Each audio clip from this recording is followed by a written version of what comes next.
So the next session is around mastitis. Just like to ask a question, how many of you guys have got Mastertest in your clinic? And that's good. And how many have got it on a farm as well, on your farms? That's fantastic, isn't it?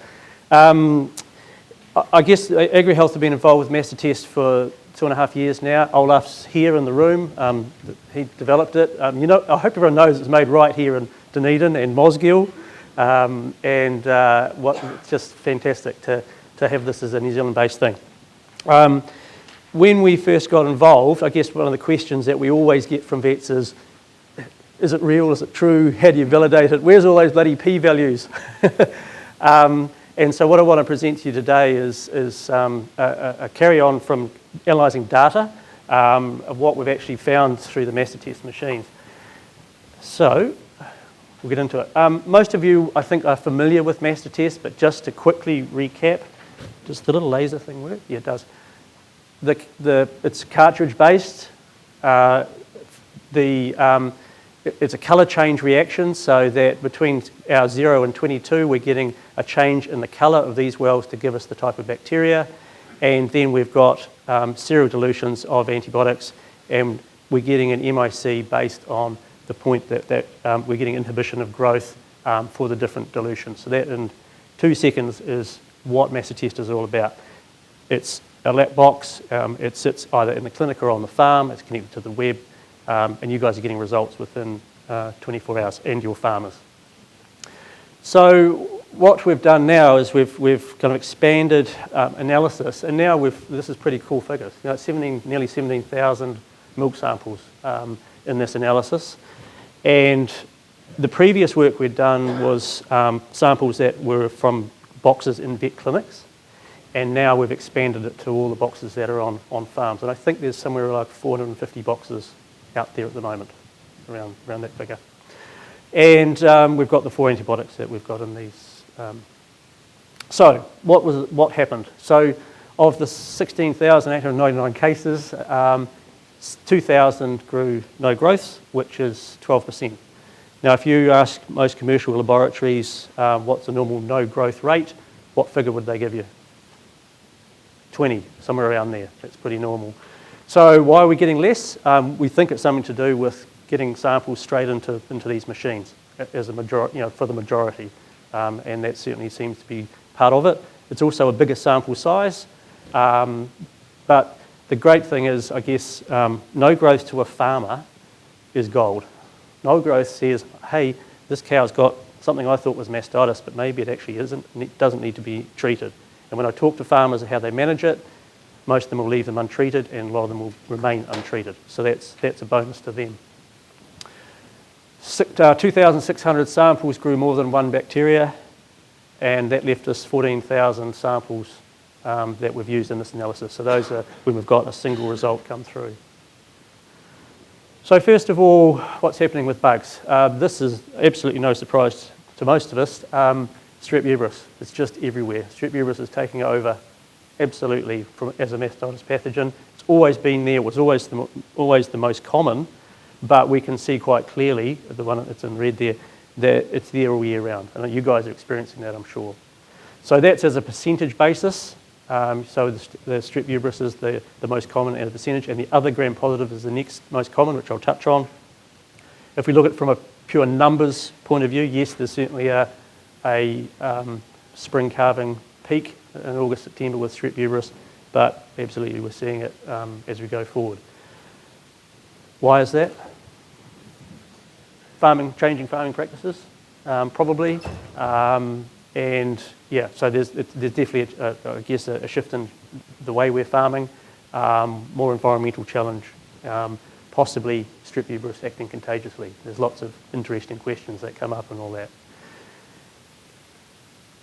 The other thing that with Mastertest, oh, that's interesting, it says category name.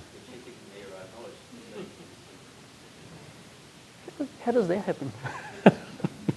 That's going to be fun. Does the next one do it? It does. Oh, that's interesting. Okay, I'll have to talk through this slide, won't I? It's in the notes, yeah. I've got no idea how that translates. So all I need to actually tell you is that when we did, sorry, back up a little bit. Mastertest is a colour change reaction, and unlike conventional culture, when you take, like those that have done milk culturing, you'll have put colony, streaked out your milk sample. If you take a single colony on a plate, you can do something with it. You can do your catalase test, and if you're lucky, you can do a coagulase if you've got enough sample. Mastertest can't do that. It can't get down to that nitty-gritty of when we've got low bacteria numbers. And so it tends to put more into the other gram-positives, which is this one here. So you just have to take it from me that this box here is other gram-positives, and it says 21%. And when we compare that with our original analysis, we see that that category has dropped from 27 to 21. And probably the reason for that is we're now, we've realised that Mastertest is really designed for clinical mastitis cases, not subclinical. In the original study or analysis, these were lap boxes in clinics, and we know a lot of subclinical samples were going into them.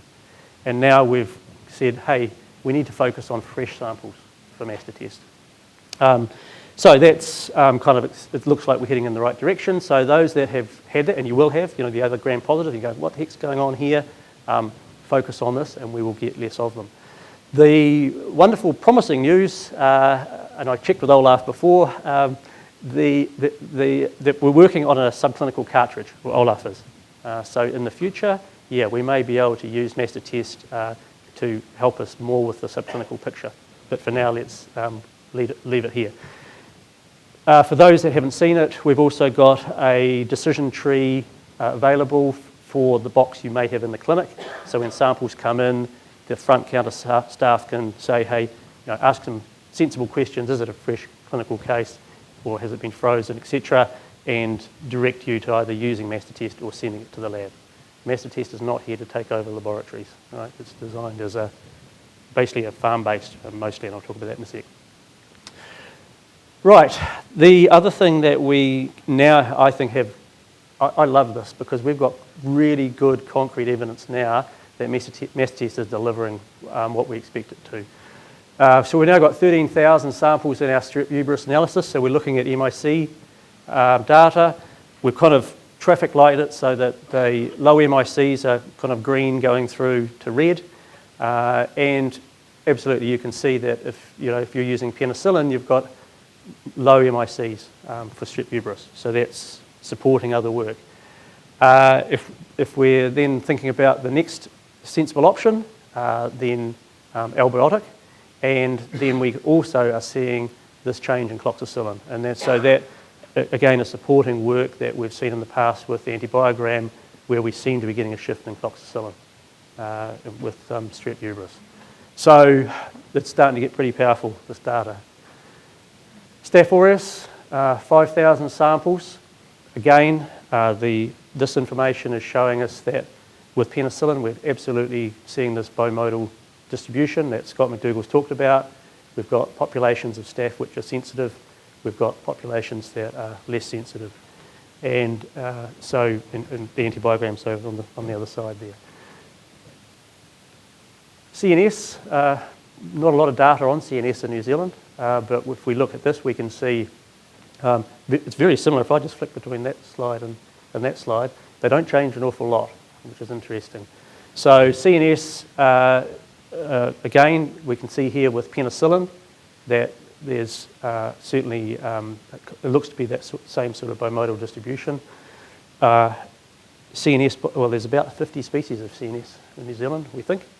So it's all bundled in. It's obviously everything that's not Staph aureus. So it makes absolute sense that some of those will have different sensitivity patterns, but we're learning more about it. So so thinking about treatment, then obviously penicillin followed by albiotic is the way to go. Gram negatives. Anyone had success treating gram negatives with antibiotics lately? Put up your hand.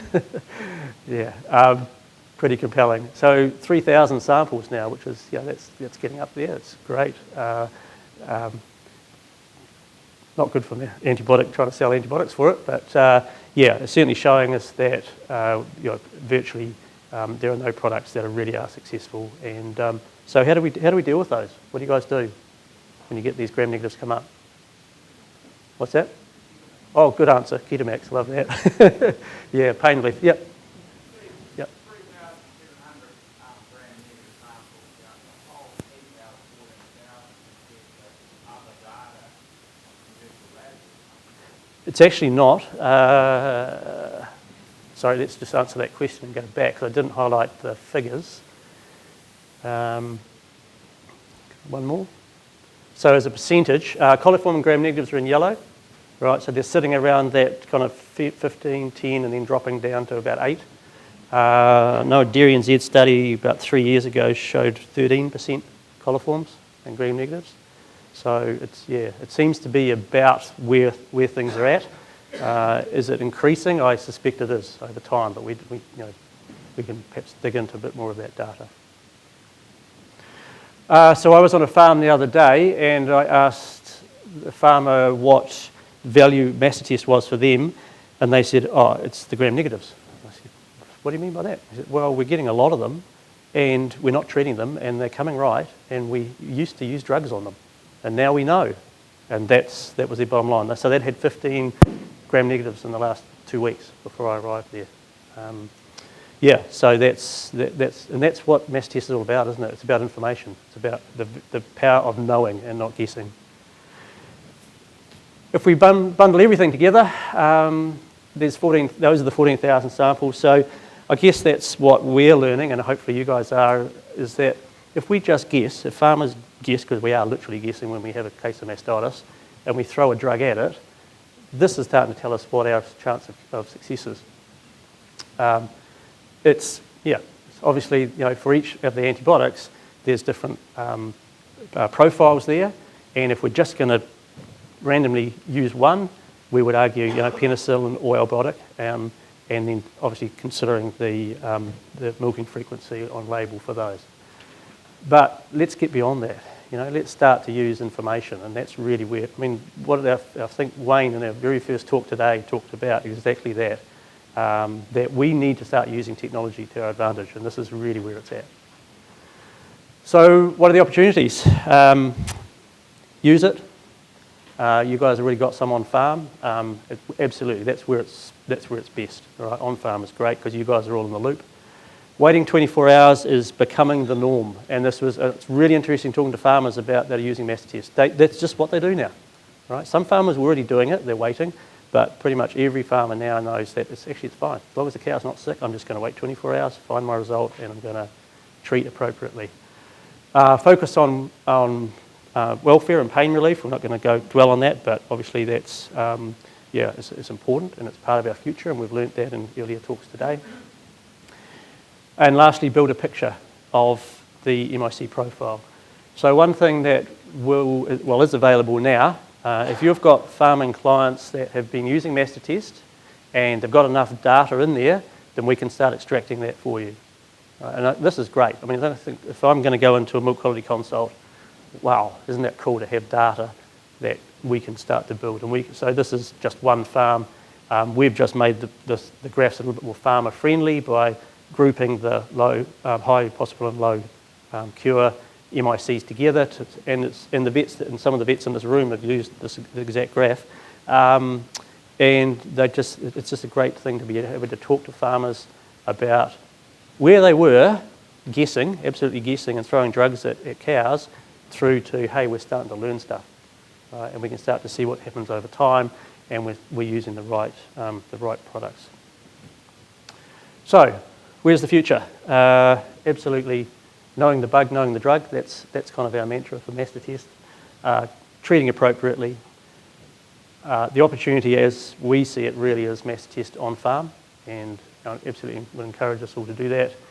And finally, make Mastertest part of your mastitis management program. Cool. Right. So have I got confidence in Mastertest? Absolutely I have. And I think that's fantastic. I think it's just such a great tool. Congratulations to Olaf for developing this, and it's good for all of us. Questions? Lindsay's got a question. I better start there. Now's time. Just a point of clarification for a comment I heard earlier. What did I say wrong? Here we go. The information that's in the proceedings is our previous technical bulletin, which was data just from the 2018-19 seasons from vet lap boxes only. The data that Steve has presented today is hot off the press over 2 seasons, over all lap boxes, both on farm and in vet clinic. So that'll come out as a new technical bulletin with that extra data set. The trends haven't changed, which is great, but it's a much more powerful data set because of the numbers. Thank you for that clarification.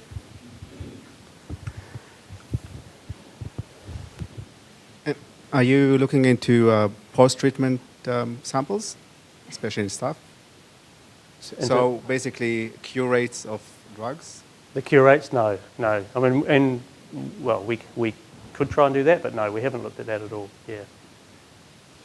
Jason. Thanks, Steve. I recently attended a webinar about their antibiogram and looking at their epidemiological cutoffs for different bacteria antibiotic combinations. And the clear message from that was that each bacteria antibiotic, there's different MIC values for each combination. Is it going to be a bit misleading just having that single scale, if you like, having the same concentrations for each one, which doesn't take into account the concentration of antibiotic achieved through the different products? Absolutely. I knew someone was going to ask that one, so here's my prepared answer in 2 seconds. We don't know, is the bottom line. And for those that I've talked to you about this already, there's just so little data and where drugs reach at a concentration in udder tissue. We know a lot about milk. We know bugger all about where the concentration ends up in the tissue, whereas then that's obviously the site of mastitis infection. So we do not say, when we put MIC data up, we're not saying that these drugs won't work.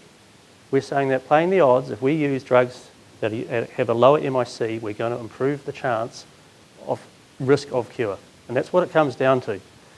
We can argue till we're blue in the face that penicillin should reach just a level and albiotic, because it's got 2, and this is what we're referring to, 2 actives, where's that going to reach over here? We just don't have that data. And until we do, then I think our core principle is, and should be, that if we use products that have the lowest MIC, overall, that's going to be the best thing. That's the only way I can answer that, because I can argue, we could all argue till we're blue in the face about the science.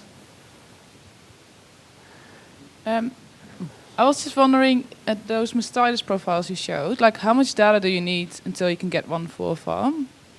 Yeah, good question. I guess probably pie in the sky question. What's the answer? I guess if we've got, ideally if we've got 30 or 40 or more samples, we're going to get some level of understanding. We've got some of the standard. It's really interesting.